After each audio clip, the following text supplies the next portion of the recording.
उनके दंड से मुक्त किया। तो ऐसे ऐसे भक्त हुए सूर्यवंश में, बड़े बड़े प्रतापी राजा। कोमल बेले राम मेरे मतवाले राम, तेरी मर्जी का मैं हूँ गुलाम। मेरे अलबेले राम, तेरी मर्जी का मैं हूँ गुलाम। मेरे अलबेले राम, मर्जी का मैं हूँ गुलाम। मेरे अलबेले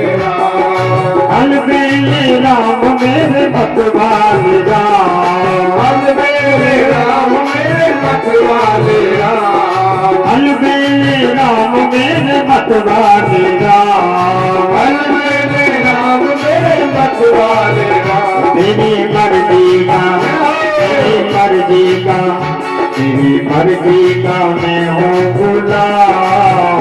मेरी अलबेले राम मेरी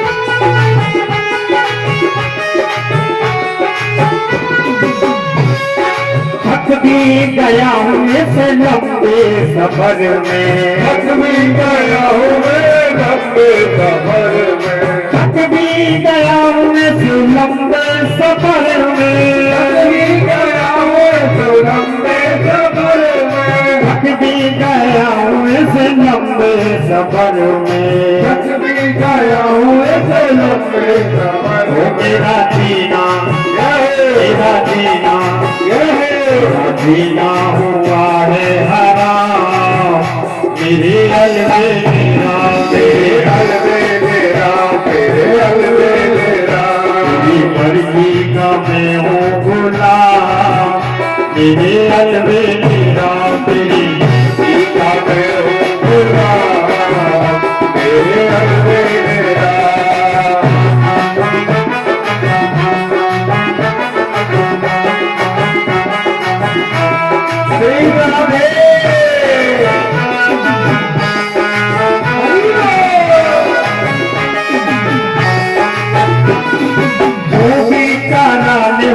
तुझ पे चावल, जो भी करा मैं तुझ पर चावल, जो भी करा मैं तुझ पे चावल, जो भी करा मैं तुझ पर चावल, जो भी करा मैं तुझ पे चावल, जो भी करा मैं तुझ पे चावल। मेरी दौलत मेरी दौलत मेरी दौलत बस तेरा नाम। मेरी अलबेले राम, तेरी मर्जी का मैं हूँ गुलाम। तेरे अलबेले राम, अलबेले राम मेरे मतवाले राम, अलबेले राम मेरे मतवाले राम, अलबेले राम मेरे मतवाले राम, अलबेले राम मेरे मतवाले राम। मेरी मर्जी का मैं हूँ गुलाम। मेरी अलबेले राम, मर्जी का मैं हूँ गुलाम। मेरी अलबेले राम।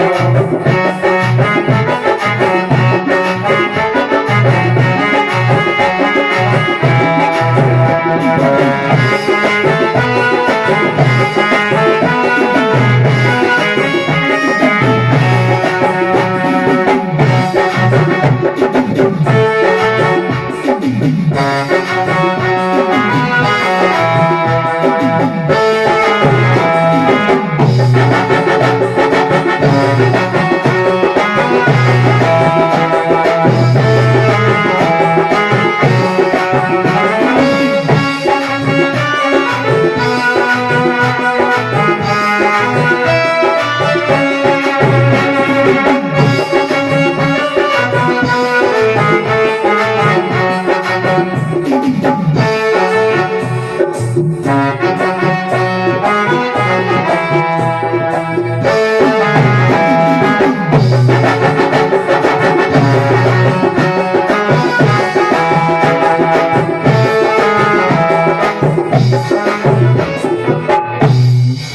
राजा रामचंद्र भगवान की जय हो। श्री सुखदेव जी कहते हैं, राजन,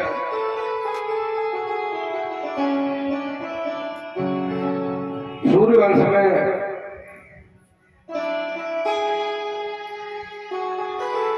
जब भगवान ने अवतार लिया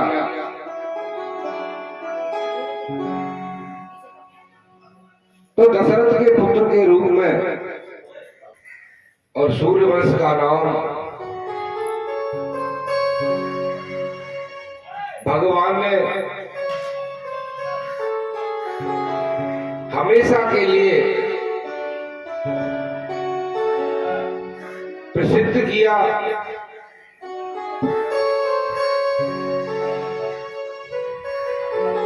राजा दशरथ 3 पत्नियां, लेकिन संतान नहीं।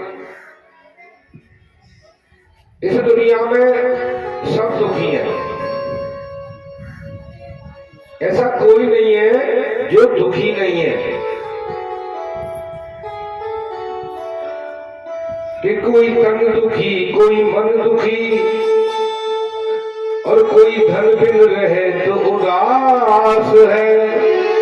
कि थोड़े थोड़े या थोड़े ज्यादा सब दुखी, एक सुखी कृष्ण के दास है।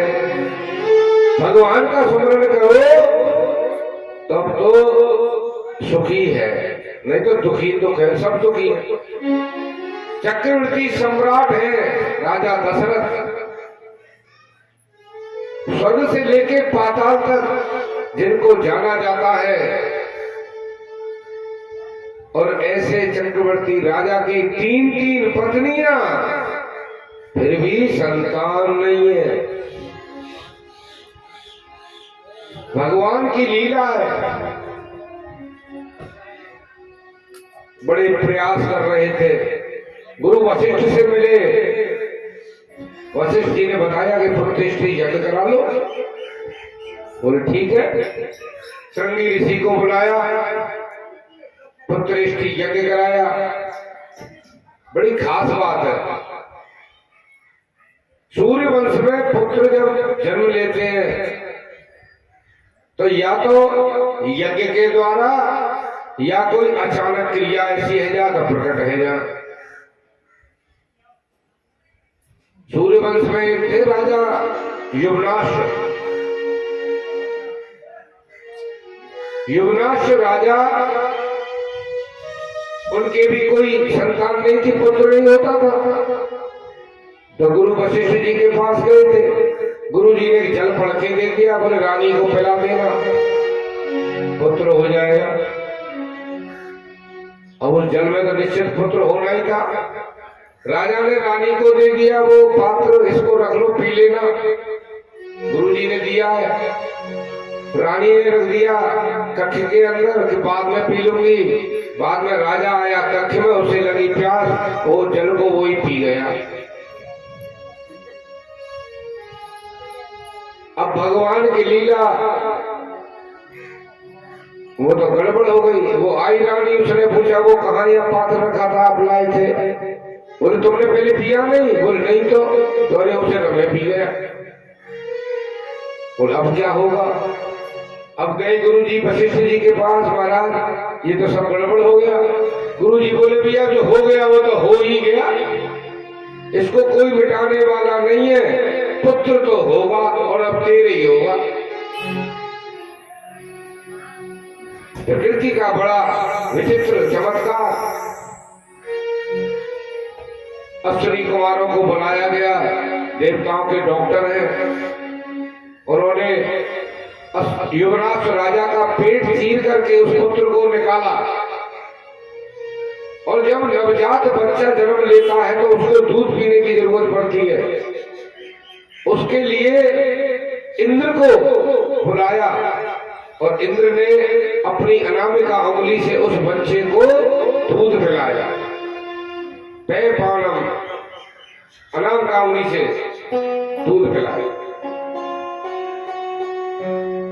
और वही बच्चा आगे चल के बड़ा प्रसिद्ध राजा हुआ, उसका नाम था मानधाता। बड़े महात्मा थे, बड़े महान।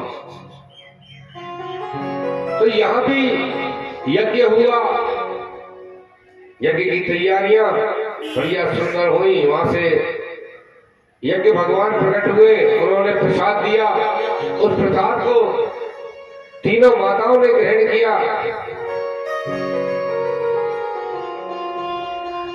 कैकेयी माता को 2 पुत्र हुए। दोनों ने प्रेम से दोनों का हिस्सा, क्योंकि उनके हिस्से से तो हनुमान जी हो गए। कैकेयी माता का जो हिस्सा था उसे एक चील उड़ा के ले गई। और अंजनी पर्वत पर अंजनी माता कर रही थी, भगवान की स्तुति भोलेनाथ से मांग रही थी कि हमें भी कोई पुत्र दो। उनके हाथ में जाके चील ने वो छोड़ दिया। और उस प्रसाद से अंजनी माता के हनुमान जी हुए। यहाँ कैकेयी रह गई, इसमें मेरा प्रसाद तो ले गई। तो सुमित्रा जी ने और कौशल्या माता ने दोनों ने अपने अपने हिस्से में से थोड़ा थोड़ा दिया। उनके 2 हुए और उनके 1-1 हुए। चारों भगवान घर में प्रकट हुए। 9वीं तिथि थी सुंदर। 9वीं तिथि मधुमास पुनीता,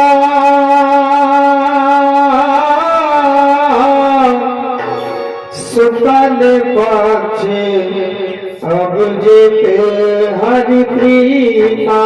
राम सिया राम, सिया राम जय जय राम।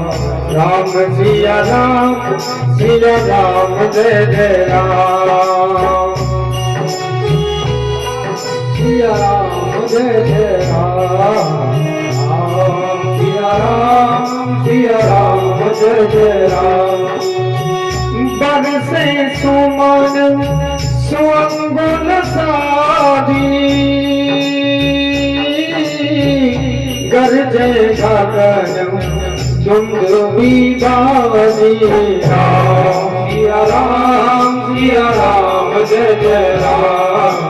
राम सिया राम, सिया राम जय जय राम। शीतल मंगल सुनस बरबाहो, सुन संतन सुन तन मन जाओ। राम सिया राम, सिया राम जय जय राम। राम राम सिया राम, सिया राम जय जय राम। राम सिया राम, सिया राम जय जय राम। राम सिया राम, सिया राम जय जय राम। राम सिया राम, सिया राम जय जय राम। राम सिया राम, सिया राम जय जय राम। भगवान नारायण कौशल्या माता के कक्ष में प्रकट होते हैं। शुक्ल पक्ष है, चैत का महीना, 9वीं तिथि, दोपहर के 12 बजे है। माता के कक्ष में भगवान प्रकट होते हैं और माता को दर्शन देकर कहते हैं कि माता, आपने पूर्व जन्म में जब तपस्या की थी उसी के वरदान स्वरूप में आपका पुत्र होने आया हूं। अतः आप मुझे स्वीकार करके और द्वार खोलकर लोगों को दर्शन कराएं।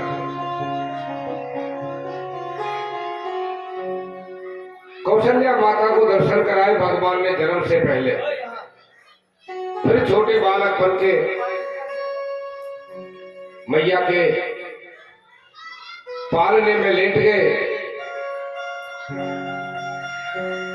और खबर आई, दासी आई तो रोने लगे। दासियों ने जाके बताया महाराज को, महाराज कौशल्या माता ने पुत्र को जन्म दिया। राजा बड़े खुश दौड़े दौड़े कौशल्या जी के कक्ष की ओर जा रहे थे कि रास्ते में खबर आई। एक दासी बोली, महाराज उनके हाँ कि सुमित्रा जी के पुत्र हो गया। बोले अरे वाह बहुत अच्छे। फिर और आगे बढ़े, खबर आई महाराज केकई जी को भी हो गए। अब तो चारों कोने भर गए दशरथ जी के। खुशी का ठिकाना नहीं। किसी चीज की बहुत आवश्यकता होती है ना, कि ना मेहंदी सी बांट दे दो, और जब मिल जाए तो खुशी का ठिकाना नहीं रहता। एक की इच्छा थी चार चार मिले।